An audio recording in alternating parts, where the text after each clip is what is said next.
Hello বন্ধুরা, আমি আছি পলাশ আপনাদের সাথে। পাইথন প্রোগ্রামিং টিউটোরিয়াল জগতে আপনাদের জানাই স্বাগতম। আজকে আমরা যে বিষয়টি শিখব সেটি হচ্ছে পাইথনের বিল্ট ইন ফাংশন ছাড়া অর্থাৎ রাউন্ড ফাংশন ছাড়া আমরা কিভাবে কোনো একটি ফ্লোটিং পয়েন্ট নাম্বার থেকে আসন্ন মান কিভাবে বের করতে পারি সেটা আজ আমরা শিখব। তো এর জন্য আমি প্রথমে এফসে প্রবেশ করি। তো এটার কাজ দেখানোর জন্য আমি প্রথমে একটি ভেরিয়েবল ডিক্লেয়ার করে নেই। বি নামক একটি ভেরিয়েবল রাখলাম। এর মধ্যে আমি রাখলাম 1.4142367098 ইত্যাদি। যেহেতু আমরা রাউন্ড ফাংশন ছাড়া আমরা এটার দশমিক অর্থাৎ আসন্ন মান বের করব, এর জন্য আমাকে লিখতে হবে প্রিন্ট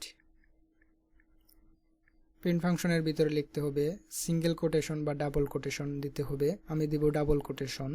দেওয়ার পর পার্সেন্টেজ দিতে হবে। পার্সেন্টেজ দেওয়ার পর ডট দিতে হবে। ডট দেওয়ার পর যেহেতু আমি 4 দশমিক সংখ্যা রাখবো অর্থাৎ 4 দশমিক আসন্ন মান রাখবো, এই জন্য লিখলাম আমি 4f।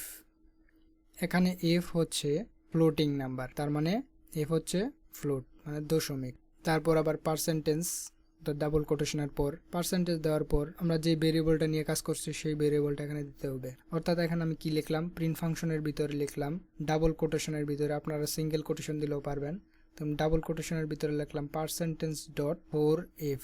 এখানে 4f হচ্ছে 4 দশমিক স্থান পর্যন্ত ন, অর্থাৎ f হচ্ছে এখানে ফ্লোটিং নাম্বার।